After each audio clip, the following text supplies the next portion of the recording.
అసలు ఏపీలో ఏం జరుగుతుంది? కేంద్రం నుంచి వెళ్ళి నిధులు వస్తున్నా కూడా ఇంతవరకు ఏపీ అభివృద్ధి వైపు ఎందుకు ముందడుగు వేయలేకపోతుంది? చాలా వరకు అక్కడ ప్రజలైతే సుప్రీంకోర్టుకి లేఖలు కూడా రాస్తున్నారంట. అసలు మరి అక్కడ ఏం జరుగుతుంది, ఎందుకు సుప్రీంకోర్టుకి లేఖలు రాస్తున్నారనే విషయాల్ని మనకి తెలియజేయడానికి ఈరోజు మనతో పాటు ఉన్నారు ప్రముఖ రాజకీయ విశ్లేషకులు చింత రాజశేఖర్ గారు. నమస్కారం సార్. నమస్తే సార్, ఏపీకి రాజధాని అమరావతి. అయితే అమరావతి డెవలప్ అవ్వడానికి కేంద్రం నుంచి నిధులు వస్తున్నాయని చెప్పేసి మనకి గతంలో చాలాసార్లు నుంచి మాట్లాడుకుంటున్నాం. అయితే ఇప్పుడు మాత్రం అవినీతి జరుగుతుంది, ఏదైతే నిధులు వస్తున్నాయో అందులో అవినీతి జరుగుతుంది, డెవలప్మెంట్ కూడా జరగట్లే అని చెప్పేసి చాలా వరకు వార్తలు అయితే వింటున్నాం. అందులో మీరు కూడా పార్టిసిపేట్ చేసి చూసాం, ఎందుకంటే అంటే సుప్రీంకోర్టుకి లేఖలు రాస్తున్నారు ప్రజలు అని చెప్పేసి ఇది కూడా మనం వింటున్నాం. అసలు ఏం జరుగుతుంది? అసలు సుప్రీంకోర్టు వరకు ప్రజలు లేఖలు రాసే లెవెల్కి ఎందుకు వెళ్ళింది సార్? అసలు అంటే ఆంధ్రప్రదేశ్ రాజధాని అంటే విడిపోయిన తర్వాత కొత్త రాజధాని కావాలి. ఎందుకంటే హైదరాబాద్ తెలంగాణ ప్రాంతానికి వెళ్ళిపోయింది. 10 సంవత్సరాలు ఉమ్మడి రాజధాని అన్నారు. ఆ తర్వాత మళ్ళీ కొత్త రాజధాని ఈ లోపల 10 సంవత్సరాల లోపల ఏర్పాటు చేసుకున్నారు. అంటే 10 సంవత్సరాల టైం ఉండింది. ఆ 10 సంవత్సరాల టైంలో రాజధాని ప్రాంతం ఎక్కడ అని చెప్పేసి రాష్ట్ర విభజన చట్టంలోనే కేంద్ర ప్రభుత్వం ఒక కమిటీని నియమించింది, శివరామకృష్ణన్ కమిటీ. ఆ శివరామకృష్ణన్ కమిటీకి ఏం చెప్పిందంటే, మొత్తం ఆంధ్రప్రదేశ్ పర్యటించి రాజధానికి అనువైన ప్రదేశం ఎక్కడ అని, అనువైన ప్రదేశం అంటే ఎట్లా ఉండాలంటే రైల్ కనెక్టివిటీ ఉండాలి, రోడ్డు కనెక్టివిటీ ఉండాలి, అవకాశం ఉంటే దగ్గర ఎయిర్పోర్ట్ ఉండాలి, ఓడరేవు కూడా అందుబాటులో ఉంటే బాగుంటుంది, కరెంటు ఫెసిలిటీ ఉండాలి, ఇన్ఫ్రాస్ట్రక్చర్ కొద్దిగా అంటే ఏమీ లేకుండా జీరో కొంచెం ఇన్ఫ్రాస్ట్రక్చర్ ఉండాలి, తాగునీరు ఉండాలి. రాబోయే 50 సంవత్సరాలకి ఎంత జనాభా ఉంటుందో అంత అంచనా వేసి దానికి తాగునీరు అందుబాటులో ఉండాలి. ఇవన్నీ ప్రామాణికంగా చెప్పడం జరిగింది.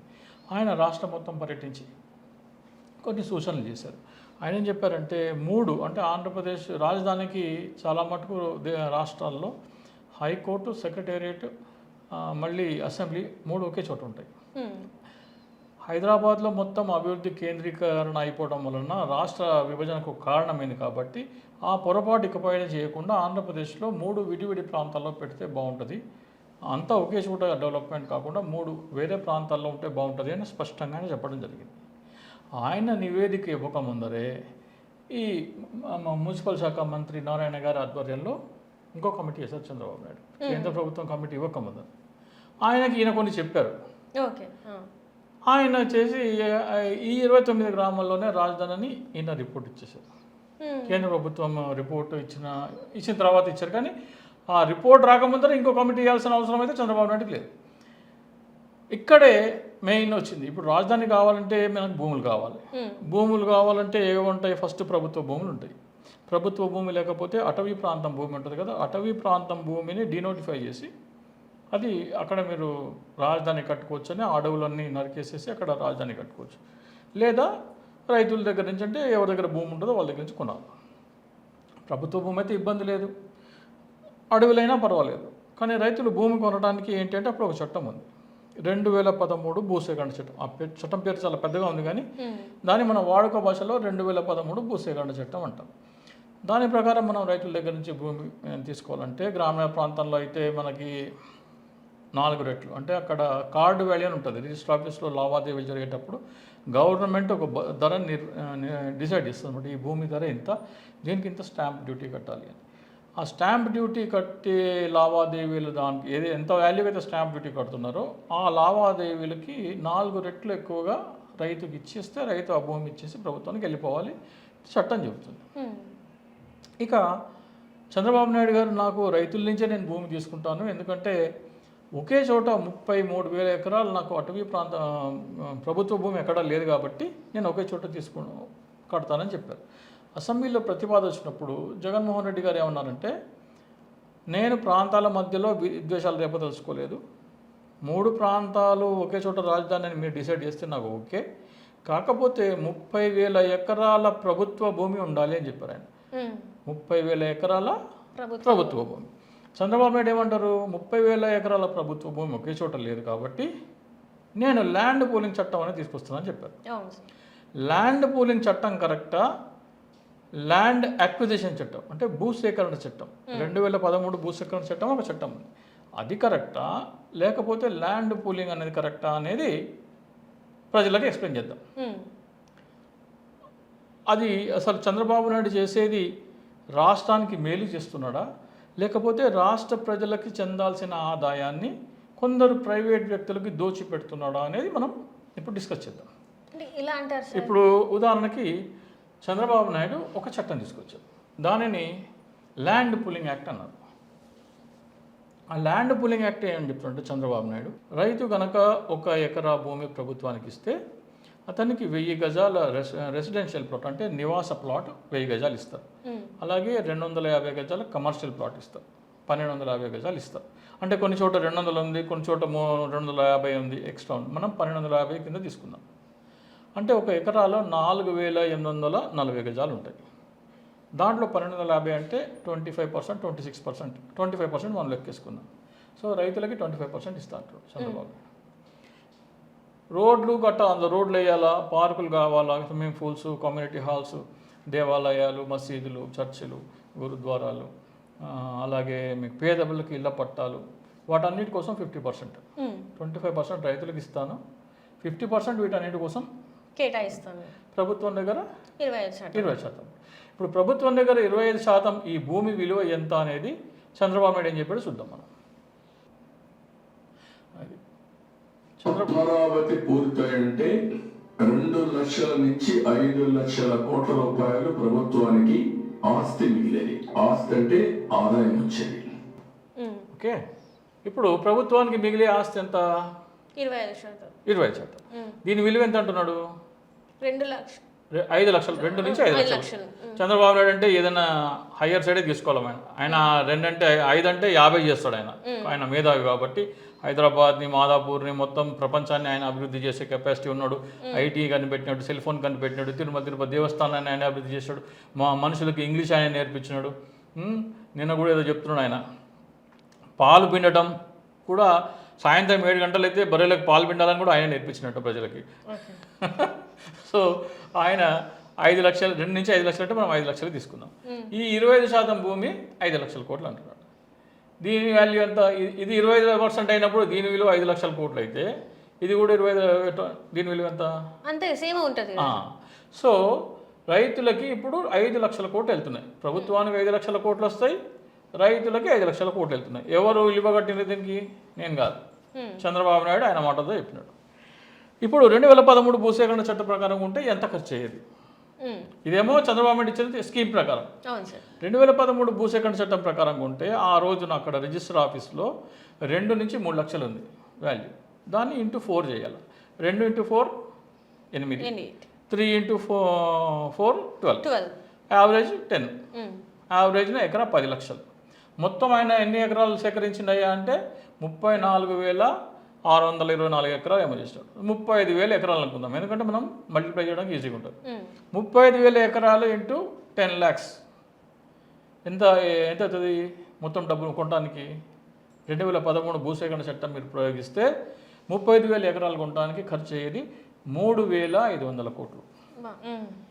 3,500 కోట్లు పెట్టి ఆ రోజున ప్రభుత్వ భూమి కొన్నట్టయితే ఇది మొత్తం ప్రభుత్వ భూమి అయిపోయేది. రైతులకి 25% ఇవ్వాల్సిన అవసరం లేదు అప్పుడు. అంటే రైతులకు 5 లక్షల కోట్లు ఇవ్వాల్సిన అవసరం లేదు. 3,500 పెట్టి మీరు భూమి కొన్నట్టయితే రైతులకి 25% ఇవ్వాల్సిన అవసరం లేదు. ఈ 5 లక్షల కోట్లు కూడా ప్రభుత్వానికి వచ్చేది. ఓకేనా? కానీ ఇక్కడ చిన్న ప్రాబ్లం ఉంది. మార్కెట్ వాల్యూ కూడా ఆ రోజున ఓపెన్ మార్కెట్ వాల్యూ కూడా ఎకరం 8, 10, 12 లక్షలు ఉంటుంది. బాలకోటయ్య గారు ఉన్నారు, అమరావతి దళిత జేఏసీ అధ్యక్షులు. ఆయన ఒక ఇంటర్వ్యూలో, ఆ ఇంటర్వ్యూ బయట కూడా మీకు కావాలంటే ప్లే చేస్తాను, ఇప్పుడు తీసుకురాలేదు. అక్కడ అమరావతి రాజధాని ప్రకటన కాక ముందర అక్కడ భూముల విలువ ఎంత ఉంది? 10 లక్షలేనంట కదా అంటే ఆయన 10 కాదు 5 కూడా ఉంది కొన్ని చోట్ల అన్నారు. కొన్ని చోట్ల 5 లక్షలే ఉందన్నారు. సో 10 లక్షలకి కూడా వేసుకుంటే కూడా ఎవరు ఇవ్వకపోవచ్చు. అప్పుడు చంద్రబాబు నాయుడు ఈ చట్టం తీసుకురాకుండా, ల్యాండ్ పూలింగ్ చట్టం తీసుకురాకుండా 2013 భూసేకరణ చట్టం ప్రకారం మీకు ఎకరా 10 లక్షలు వస్తుంది బాబు. మీ మార్కెట్ విలువ కూడా ఎకరా 10 లక్షలు ఉంది ఓపెన్ మార్కెట్లో, మీరు నష్టపోకూడదు, మీకు 10కి 20 ఇస్తా. 10 లక్షల బదులు మీరు బయట మార్కెట్ రేట్ అమ్మితే 10 లక్షలు, దాని బదులు 20 లక్షలు ఇస్తాను, మీరు ఇవ్వడానికి సిద్ధంగా ఉంటే ఇవ్వండి అని ఒక ప్రకటన చేయాలి. ఎక్కడైతే రాష్ట్రంలో కృష్ణా, గుంటూరు ఈ జిల్లాలలో ఎకరా 20 లక్షల చొప్పున నాకు 30,000 ఎకరాలు ఒకే చోట కావాలి, ఎవరైనా ఇచ్చేందుకు ముందుకు వస్తున్నారా అని ఒక ప్రకటన జారీ చేయాలి. ఎందుకు ఆయనకు 10 సంవత్సరాల టైం ఉంది ఆయన దగ్గర. రాజధాని ఇక్కడ డిసైడ్ చేసి కట్టుకోవడానికి 10 సంవత్సరాల టైం ఉంది. నువ్వు డిసైడ్ చేయడానికి ఎక్కడ ఏ భూమిలో డిసైడ్ చేయడానికి కనీసం ఏడాదన్నా తీసుకోవాల్సింది. ఎకరా 20 లక్షల చొప్పున ఎంత ఖర్చు చేయదు మనకి? 35,000 ఎకరాలకి 7,000 కోట్లు అవుతుంది. 7,000 కోట్లు పెట్టి మొత్తం భూమి కొనేసినట్టయితే 100% రైట్తోని రైతుకి అంగుళం భూమి కూడా ఇవ్వాల్సిన అవసరం. రైతుకి సంవత్సరం 50,000 మీరు కౌలు ఇస్తున్నారు కదా, అది కూడా ఇవ్వాల్సిన అవసరం లేదు. మొత్తం భూమి ప్రభుత్వ భూమి అయిపోయింది. లేదా లేదు బాబు, నేను రైతుని, నేను వ్యవసాయమే చేస్తాను, నేను భూమి ఇవ్వనని అంటాను అనుకో. నువ్వు వ్యవసాయమే చేస్తావు కదా, నువ్వు రైతువు కదా. అమరావతిలో 1 ఎకరం అమరావతి బయట 2 ఎకరాలు ఇస్తా. నువ్వు వ్యవసాయం చేస్తా అంటున్నావు, నువ్వు రైతువు కదా. నువ్వు అమరావతిలో 1 ఎకరం ఇస్తే నేను అమరావతి బయట ఇక్కడ భూమిలో ఏమేం పంటలు పండుతున్నాయో, నీ భూమిలో ఏమేం పంటలు పండుతున్నాయో అవే పంటలు పండే భూమి అమరావతి బయట 2 ఎకరాలు ఇస్తాను రైతును ఒప్పించాలి. ఈ ఆప్షన్స్ అన్నీ పెట్టాలి. ఫస్ట్ మీరు పిలిపి ఇవ్వాలి. రాజధాని కోసం 30,000 ఎకరాలు కావాలి, ఎకరా 20 లక్షల చొప్పున ఇస్తాను నేను, ఎంతమంది ముందుకు వస్తారు? ఫస్ట్ ఆ ప్రకటన చేయాలి. అది చేయలేదు. 2, ఎవరైతే ఎకరా 20 లక్షలకు ఇవ్వనన్నారో వాళ్ళకి ఈ ఆప్షన్ ఇవ్వాల్సింది, బయట 2 ఎకరాలు ఇస్తా తీసుకోవాలి. అది కూడా ఇవ్వలేదు. ఇక్కడ రాజధాని కడతాను ఈ చట్టాన్ని తీసుకొచ్చారు. ఇప్పుడు దీనివల్ల మేము సుప్రీంకోర్టుకి లెటర్స్ ఎందుకు రాస్తున్నామంటే, నువ్వు ఎకరా 20 లక్షల చొప్పున మొత్తం భూమి కొనేసినట్టయితే ప్రభుత్వ ఖజానాకి ఈ 25% భూమి పోదు. ఈ 5 లక్షల కోట్లు ప్రభుత్వ ఖజానాకు వచ్చేది. ఈ 7 లక్షల కోట్లు కూడా అందులో కూడా నువ్వు కౌలు ఇవ్వాల్సిన అవసరం లేదు. ఇంత నష్టం ప్రభుత్వ ఖజానాకి ఎందుకు చేస్తున్నావు? ఈ రైతులకి లాభం చేసేందుకు ఈ చట్టం తీసుకొచ్చినాం అంటున్నావు. ఈ రైతులు కూడా కాదు, ఎప్పుడైతే ప్రకటన వచ్చిందో దాని తర్వాత కానీ ప్రకటన రాకముందర కానీ ఎకరా 8 లక్షలు, 10 లక్షలు, 12 లక్షలు, 15 లక్షలు, 20 లక్షల లోపల 40% భూమి ప్రైవేట్ వ్యక్తులు కొనేసినారు. అప్పటికే ప్రభుత్వము ప్రకటన రాక ముందు కానీ ప్రభుత్వం ప్రకటన వచ్చినా కానీ 40% భూమి ఎకరా 20 లక్షల చొప్పున కొనేస్తారు బయట. అంటే ఆ 40% భూమి అయినా సరే నువ్వెందుకు కొనలేదు? కొనాలి కదా. నువ్వు కొంటే లాభం గవర్నమెంట్కి వచ్చేది కదా. ఇప్పుడు చంద్రబాబు నాయుడు ఏమంటాడంటే ఈ భూమి విలువ 5 లక్షల కోట్లు అంటున్నాడు. అంటే రైతులకి 5 లక్షల కోట్లు వెళ్తుంది, డివైడెడ్ బై 35,000. రైతులకు పోయే 5 లక్షల కోట్లు డివైడెడ్ బై 35,000 చేస్తే 14,30,00,000 ఎంత అవుతుంది? 1 ఎకరం. 1 ఎకరం 14,30,00,000. దీనివల్ల ఎవరు లాభపడుతున్నారు మరి? అదే మరి రైతుల ముసుగులో అంటే 10 లక్షలతో రైతు దగ్గర ఎవడన్నా 10 లక్షల భూమి కొన్నాడు అనుకోండి, వాడు ప్రభుత్వానికి ల్యాండ్ పూలింగ్ ఇచ్చినా అనుకోండి, వాడికి వచ్చేది 14.5 కోట్లు. అసలు మరి ఈ లెక్కను ఎట్లా మర్చిపోయారు? ఇప్పుడు చాలా మంది ఏమంటారు అంటే రైతులు ఉన్నారు కదా, రైతులు లాభపడితే నీకేమిటి నష్టం అంటారు. చాలా మంది రైతులు లేరు కదా, 40% ఉన్నారంటున్నావు కదా నువ్వు, మిగతా 60% రైతులు అంటారు. మిగతా 60% కూడా 30, 35, 40 లక్షలు 40 లక్షల లోపల ఉన్నారు. దాదాపు 75% భూమి 40 లక్షల కోట్ల లోపల కొనేస్తారు. 40 lakhs లోపల 75% భూమి కొనేస్తారు. వాళ్ళు ఏమంటారంటే మిగిలిపోయిన ఉన్నారు కదా వాళ్ళు లాభపడతారు కదా, నీకేంటి బాధ అంటారు. ఫస్ట్ ఆఫ్ ఆల్ ఇక్కడ కట్టేది ఏంటి? రాజధానిలో హైకోర్టు, సెక్రటేరియట్, అసెంబ్లీ, ప్రభుత్వ భవనాలు ఇవన్నీ ఉంటాయి. ఇవన్నీ ఎవరివి? ఈ బిల్డింగ్లను ఎవరివి? గవర్నమెంట్ అంటే ప్రజలవి. మీ భూమి విలువ ఎకరా 10 లక్షల నుంచి 14.5 కోట్లకి ఎందుకు వెళ్తుంది? ఈ బిల్డింగ్లన్నీ కట్టినందుకే, అంతే కదా, లేకపోతే పెరగదు కదా. ఈ బిల్డింగ్ అన్ని కడితేనే మీ భూముల విలువ పెరుగుతున్నాయి. సో మీ భూముల విలువ పెరగడానికి కారణం ఎవరు? ప్రజల వలన మీ భూమి విలువ వాటా పెరుగుతుంటే వాటా ప్రజలందరికీ వెళ్ళాలన్నా మీ ఒక్కరే తింటారా? ఖచ్చితంగా ప్రజలందరికీ వెళ్ళాలి. మరి చంద్రబాబు నాయుడు ప్రమాణ స్వీకారం చేసేటప్పుడు ఏమంటాడు? భయం కానీ పక్షపాతం కానీ లేకుండా, రాగద్వేషాలకి లోను కాకుండా ప్రజలందరికీ న్యాయం చేస్తానని చెప్పాడు. నువ్వు 29 గ్రామాల రైతులకి దోషపెడతా అంటావేంది? ప్రజలందరికీ అలా చేరాల డబ్బులు.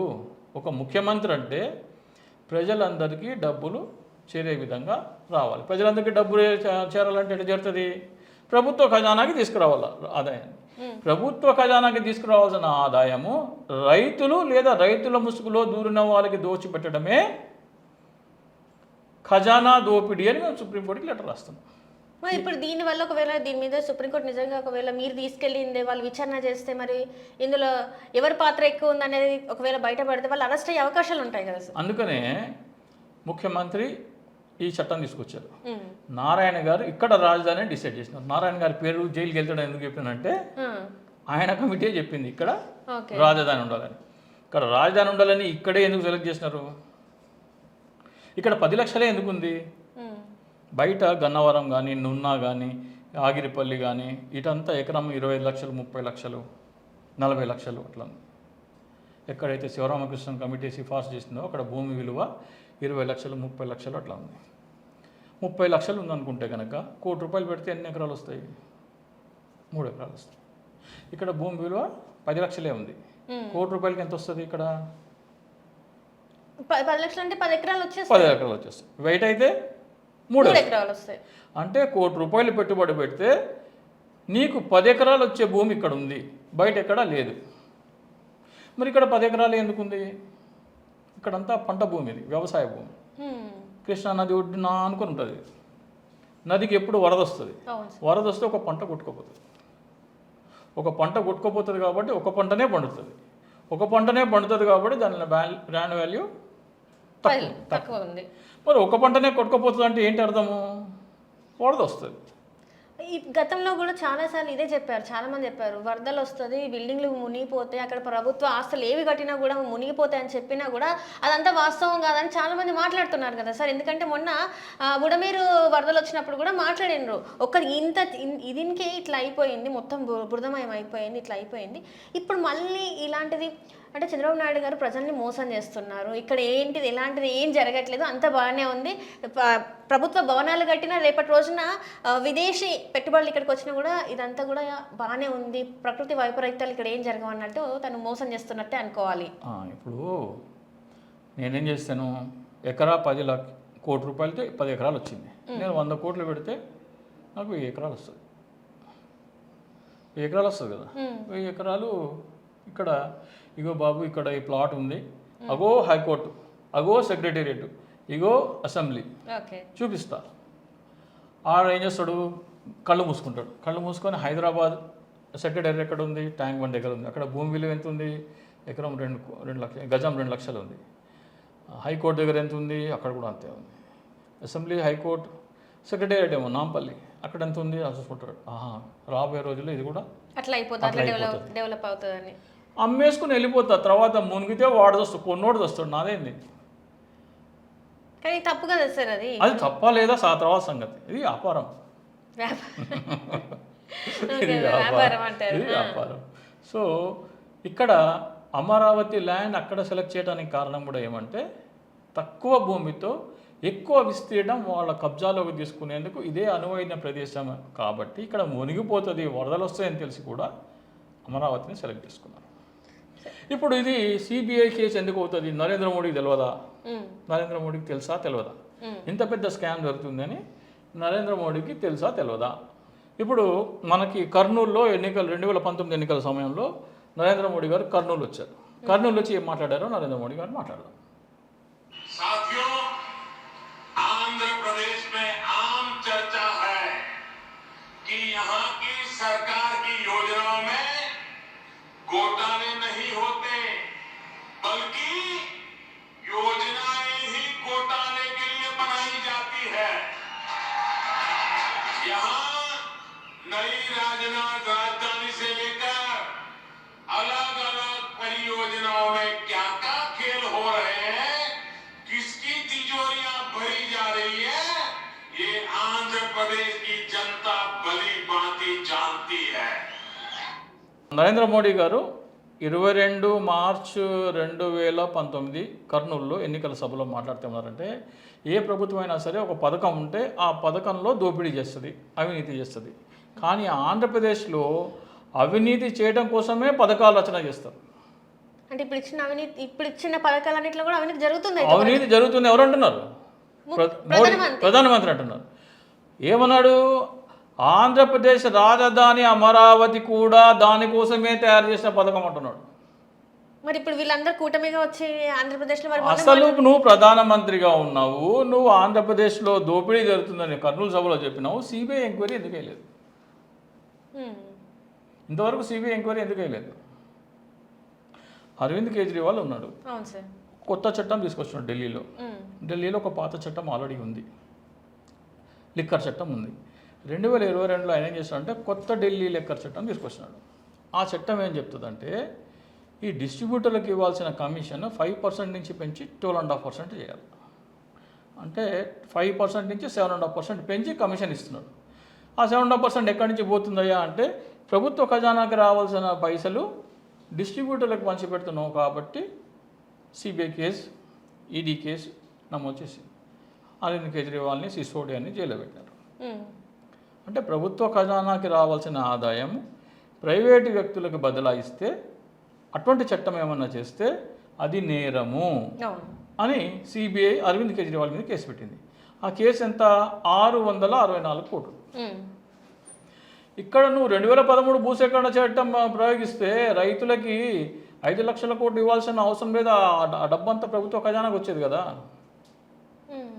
664 కోట్ల రూపాయలు ఖజానాకి రావాల్సిన ఆదాయం నువ్వు బయట వాళ్ళకి ఇస్తేనేమో అరవింద్ కేజ్రీవాల్ని జైలు వేసినావు. ఇక్కడ 5 లక్షల కోట్లయా? ఎక్కడ 664 కోట్లు, ఎక్కడ 5 లక్షల కోట్లు? అరవింద్ కేజ్రీవాల్ని తిహార్ జైల్లో పెట్టినప్పుడు చంద్రబాబు నాయుడిని తిహార్ జైలు పెడతావా, అండమాన్లో జైల్లో పెడతావా, ఇంకే జైల్లో పెడతావు? అక్కడ ప్రైవేట్ వ్యక్తులకు ఇస్తున్నారని, మరి ఇక్కడ కూడా ప్రైవేట్ వ్యక్తులకే ఇస్తున్నారు కదా. మరి సేమ్ టు సేమ్ కదా. సేమ్. మరి ఇప్పుడు మీరు అడిగిన దానికి వస్తుంది, మీరు ఎందుకు లెటర్లు రాస్తున్నారు అంటే నరేంద్ర మోడీ ప్రభుత్వము, కూటమి ప్రభుత్వము, ఆయన మైనారిటీ ప్రభుత్వము, ఆయనకి 240 వచ్చినాయి. వీళ్ళ దగ్గర 18 మంది, అంటే పవన్ కళ్యాణ్కి 2, చంద్రబాబు నాయుడుకి 16, 18 మంది ఎంపీలు ఉన్నారు.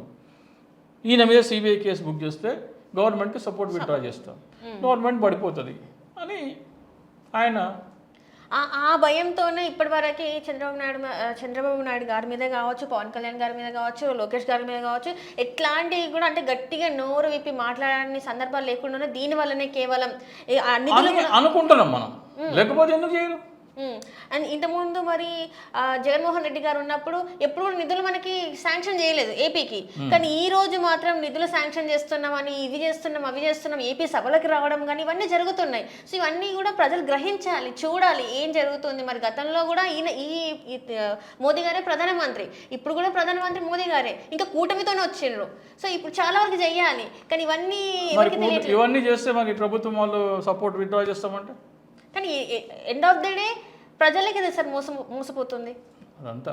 ఇప్పుడు విషయం ఏంటంటే నరేంద్ర మోడీ గారు సిబిఐ కేసు ఆదేశించే అవకాశం కనబడట్లేదు. కాబట్టి ఇప్పుడు ఏం చేయాలి? ఇంత అవినీతి, 5 లక్షల కోట్ల దోపిడీ, ఏం చేయాలి? ప్రజలు డైరెక్ట్గా కోర్టును ఆశ్రయించాలి. మరి ప్రజలు కోర్టుకి లెటర్ రాస్తే కోర్టు స్పందిస్తుందా? గతంలో అటువంటిది ఏమన్నా జరిగిందా? అంటే జగన్మోహన్ రెడ్డి గారు మీద అవినీతి ఆరోపణలు చేస్తూ పి శంకర్రావు అనే ఒక కంటోన్మెంట్ ఎమ్మెల్యే హైకోర్టుకి లెటర్ రాసినారు. ఈయన అవినీతి చేస్తున్నారు, ఈయన మీద దర్యాప్తు చేయండి అని. ఆయన లెటర్ ఆధారంగా సుప్రీంకోర్టు సిబిఐని ఆదేశించింది, జగన్మోహన్ రెడ్డి మీద కేసులు నమోదు చేయండి అని. ఒక ఎమ్మెల్యే రాస్తే హైకోర్టు లెటరే రాసినాడు. ఆయన కేసే లేదు, పిల్లే లేదు, లెటరే రాసినాడు. ఆ లెటర్ రాస్తే దాన్ని పరిగణలోకి తీసుకుంది. అంటే మన భారత న్యాయస్థానం ఏంటంటే ఒక సామాన్యుడికి కూడా న్యాయం జరగాలని ఆయన అభ్యర్థనకు వస్తే దాన్ని పరిగణలోకి తీసుకుంటుంది అనేది మనకి ఉదాహరణ. దాని ఆధారంగా మేము సుప్రీంకోర్టుకి లెటర్స్ రాస్తున్నాం. సుప్రీంకోర్టుకి లెటర్స్ రాస్తూ ఆ లెటర్ కంటెంట్ ఒకసారి చెప్తాను. అది ఇప్పుడు దాకా మనం ఏమైతే ఎక్స్ప్లెయిన్ చేసినామో ఈ చట్ట ప్రకారం 2013 భూసేకరణ చట్ట ప్రకారం కానీ లేకపోతే వేరే ఏ చట్టం ప్రకారం అయినా సరే మీరు చేసినట్టయితే ఇంత డబ్బులు ఈ భూములు ఇచ్చిన వాళ్ళకి ఇవ్వాల్సిన అవసరం లేదు. ఈ భూముల విలువ పెరుగుతున్నది ప్రజల బిల్డింగ్లు ఆ భూమిలో కట్టినందుకు పెరుగుతుంది. అది ఎక్కడ కడితే ఆ భూమిలో పెరుగుతుంది. మరి ఇప్పుడు రైతుకేం నష్టం లేదు. నీకు 10 లక్షలు అయితే 20 లక్షలు తీసుకో, రైతుకేం లాభపడలేదు. లేదా నువ్వు ఎకరం భూమి బయట 2 ఎకరాలు తీసుకో. అటువంటిది తీసుకొచ్చి ప్రజలందరికీ లాభం చేకూర్చే చట్టం చేయకుండా నువ్వు రైతుల ముసుగులో దోచిపెట్టే చేస్తున్నావని మా లేఖ యొక్క సారాంశం. చాలామంది స్పందిస్తూ దాన్ని మీరు చాలామంది స్పందిస్తూ లెటర్స్ అయితే రాస్తున్నారు.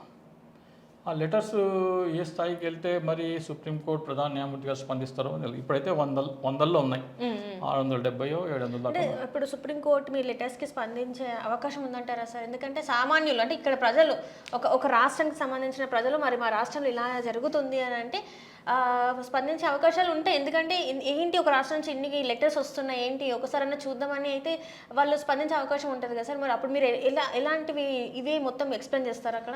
అంటే ఇప్పుడు ప్రజలు ఇది ఎంతమంది ప్రజలకు తెలుసు ఇట్లా లెటర్ రాయాలి అనేది? కొంతమందికి తెలుసు.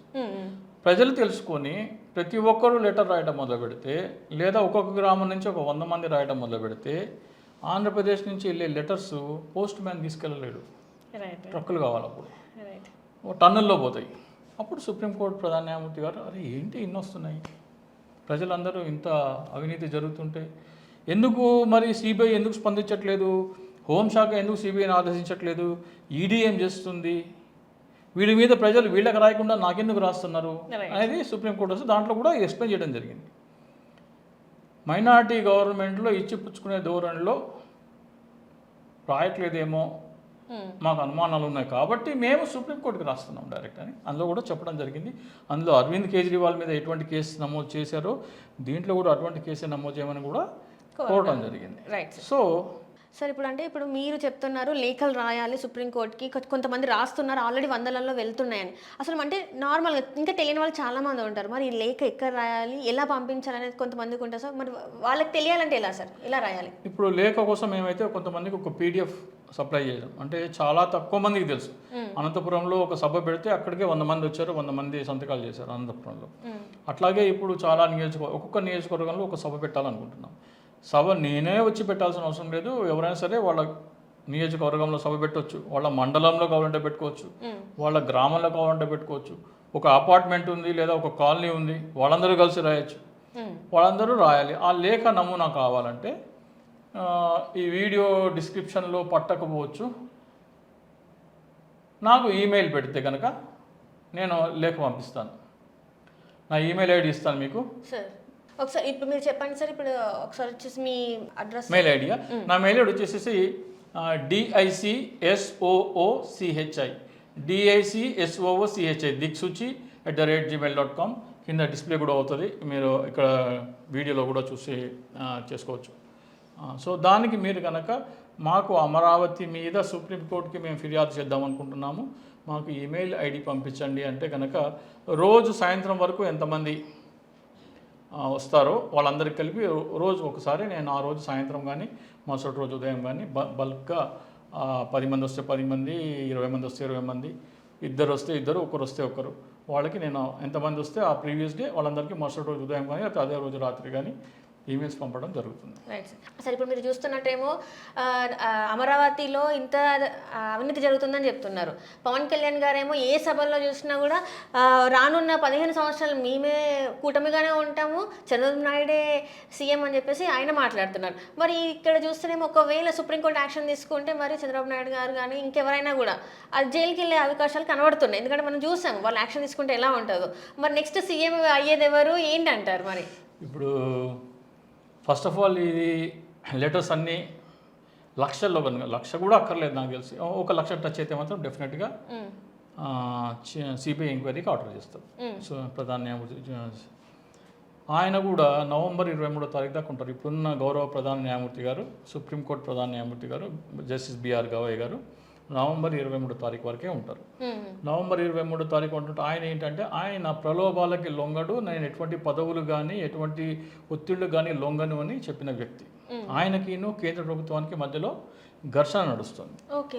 ఆయన వెళ్తే యాక్చువల్లీ చీఫ్ సెక్రటరీ, డీజీపీ మరియు ఇక్కడికి వెళ్తే ఆ సిటీ కమిషనర్ రావాలి. ఈయన వెళ్తే కనుక రావట్లేదు, ఆయనకు ప్రోటోకాల్ కూడా ఇవ్వట్లేదు కేంద్ర ప్రభుత్వం. అంటే వాళ్ళిద్దరి మధ్యలో ఎటువంటి ఘర్షణ వాతావరణం ఉందో మనం అర్థం చేసుకోవాలి. సో ఆయన ఎటువంటి ఒత్తిళ్ళకి లొంగని వ్యక్తి కాబట్టి ప్రజలు స్పీడ్గా ఈ జూలై నెలాఖరికల్లా 1,00,000 నుంచి 5 లక్షల లోపల లెటర్స్ రాయగలిగితే ఆయన జూలై నెల లోపల సిబిఐ ఎంక్వైరీ ఆర్డర్ చేస్తారు. అంటే ఇప్పుడు కొన్ని సందర్భాలలో చూస్తుంటే ఒకవేళ జనసేన కార్యకర్తలే కావచ్చు, అభిమానులే కావచ్చు, ఇంకా పని మనం కూడా రాసేద్దాం అని చెప్పేసి లెటర్లు రాసేస్తే ఒకవేళ సీఎంగా పవన్ కళ్యాణ్ గారు అయ్యే అవకాశం ఉందంటారు మరి?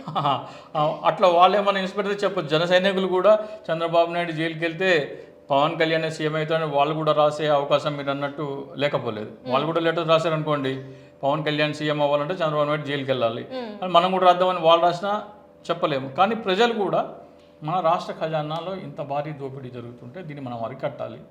ఇప్పుడు ఆంధ్రప్రదేశ్లో పెట్రోల్ రేట్ 7 రూపాయలు 8 రూపాయలు ఎక్కువ, డీజిల్ రేట్ ఎక్కువ, కరెంట్ ఛార్జెస్ ఎక్కువ. ఎందుకు ఇవన్నీ ఎక్కువ? ఖజానాలో డబ్బు లేదు. ఖజానాలో ఎందుకు డబ్బు లేదు? అంటే ఖజానా డబ్బులు లేదు అని చాలా సింపుల్గా చెప్తారు సార్. ఒక మేనిఫెస్టో రిలీజ్ చేసే ముందు ఖజానాలో డబ్బులు ఉన్నాయా లేవా అని ఏ అంటే నాయకుడికి తెలియదు, తెలుసు కదా సార్, అయినా కూడా ఎందుకు ఇలాంటివన్నీ చెప్తూ అది ఉంటారు? పక్కన పెట్టేసినా కానీ ఈ ఖజానాకి రావాల్సిన ఈ డబ్బు దోచుకుంటా, ఖజానాలో డబ్బు లేదని ఎట్లా అంటావు? నువ్వే చెప్తున్నావు 5 లక్షల కోట్లు వస్తుందని. నువ్వు 7,000 కోట్లతో కొనేసినట్టయితే ఈ డబ్బు అంతా ఖజానాకు వస్తుంది కదా. ఇప్పుడైనా సరే ఎకరా 20 లక్షలు 25 లక్షలు సెటిల్ చేసేసి ఆ డబ్బు ఆ లాభం అంతా ప్రభుత్వ ఖజానాకు రావాలని ఒక నిర్ణయం తీసుకుంటే ఖజానా కదా డబ్బు రావాలి. ప్రజల వల్ల కదా భూమి విలువ పెరుగుతుంది. ప్రజల వల్ల భూమి విలువ పెరిగితే ప్రజలు కదా లాభపడాలి. ప్రజల బిల్డింగ్ల వల్ల అక్కడ భూమి రేటు పెరుగుతుంది వాస్తవానికి మాట్లాడుకోవాలంటే. కాబట్టి లాభపడాల్సింది ప్రజలు. నువ్వు వాళ్ళకి దోష పెడతా అంటావేంటి? వీళ్ళు ఒక యాత్ర చేసినారు, న్యాయస్థానం టు దేవస్థానం అని. ఇక్కడ విజయవాడ నుంచి హైకోర్టు, విజయవాడ నుంచి తిరుమల తిరుపతి దేవస్థానంకి యాత్ర చేస్తారు. అప్పుడు వీళ్ళు బాధలు, మా భూములు అన్నీ గుంజేసుకున్నారు, మేము 75% ప్రభుత్వానికి ఇచ్చేసినాము, 25% తీసుకుంటారు, మేము త్యాగం చేసినాము వీళ్ళు ఏడవటము. అక్కడ ఉన్న ప్రజలు వీళ్ళ మీద పూల వర్షాలు వేసి వీళ్ళని గౌలించుకొని ఏడవటం. ఒకవేళ ప్రజలకు కనుక ఇప్పుడు నేను ఎక్స్ప్లెయిన్ చేసిందంతా కనుక అప్పుడు ఎక్స్ప్లెయిన్ చేసినట్టయితే ప్రజలు అప్పుడు పువ్వులు కాదు రాళ్ళు చెప్పులు వేసేటోళ్ళు. ప్రజలకి ఈ వివరాలు తెలియవు కాబట్టే అమరావతి రైతులు అన్యాయం అయిపోయినారనే భావనలో ఉన్నారు. ఇంత మోసం చేసి మాకు రావాల్సిన డబ్బు వాళ్ళకి దోచిపెడుతున్నారు ప్రజలకు తెలిస్తే వాళ్ళు అప్పుడు పువ్వులు కాదు రాళ్ళు, అవసరమైతే చెప్పులు కూడా ఇస్తారు. కాబట్టి ప్రజలైనా సరే ఈ రోజున తెలుసుకోవాల్సింది ఏమంటే అమరావతి కాదు, ల్యాండ్ పూలింగ్ చట్టం అనేది ప్రభుత్వ ఖజానాకి రావాల్సిన ఆదాయాన్ని దోచి ప్రైవేటు వ్యక్తులకి పెట్టే ఒక ప్రాజెక్టే ల్యాండ్ పూలింగ్ చట్టము. స్వయానా నరేంద్ర మోడీ కర్నూలులో అన్నారు ఆ మాట. ఈ రోజు నరేంద్ర మోడీ గారు మాట్లాడలేదు ఎందుకు? వీళ్ళ ఎంపీల అవసరం ఉంది కాబట్టి నరేంద్ర మోడీ గారు, అమిత్ షా గారు సిబిఐ కేసు ఆర్డర్ చేసే పరిస్థితి లేదు. కాబట్టి ప్రజలే లెటర్స్ రాయాలి. ప్రజలే లెటర్స్ రాస్తే, మీరు అన్నట్టు జన సైనికులు కూడా రాస్తే 1,00,000 లెటర్స్ వెళ్తే మాత్రం ఖచ్చితంగా గౌరవ ప్రధాన న్యాయమూర్తి గారు సిబిఐ ఎంక్వైరీకి ఆర్డర్ చేస్తారు. వాళ్ళిద్దరూ తిహార్ జైలుకి వెళ్ళాలి. ఇంకో విషయం, పవన్ కళ్యాణ్ ఏమన్నాడు? కాకినాడలో ప్రభుత్వ బియ్యం ఎత్తుకపోతుంటే సీజ్ ద షిప్ అన్నాడు. మరి అమరావతిలో 5 లక్షల కోట్ల రూపాయలు అవినీతి జరుగుతుంది. పవన్ కళ్యాణ్ గారు మీకు ఏమైనా వాటా ఉందా దాంట్లో? మీకు వాటా లేకపోతే సీజ్ అమరావతి అనండి. మీరు మౌనంగా ఉంటే మీకు వాటా ఉంది. సో దీని మీద స్పందించాలంటారు ఏపీ డిప్యూటీ సీఎం? మౌనంగా ఉంటే వాటా ఉంటేనే మౌనంగా ఉంటాడు. వాటా లేకపోతే సీజ్ ద షిప్ అన్న పవన్ కళ్యాణ్ సీజ్ అమరావతి అనాలి కదా. ప్రజలు అర్థం చేసుకోవాలి. Right sir. Thank you so much sir. అమరావతిలో ఏమేమైతే జరుగుతున్నాయో వాటిని అన్నింటినీ ప్రజలకు చాలా బాగా వివరించారు. ధన్యవాదాలు సార్. నమస్తే.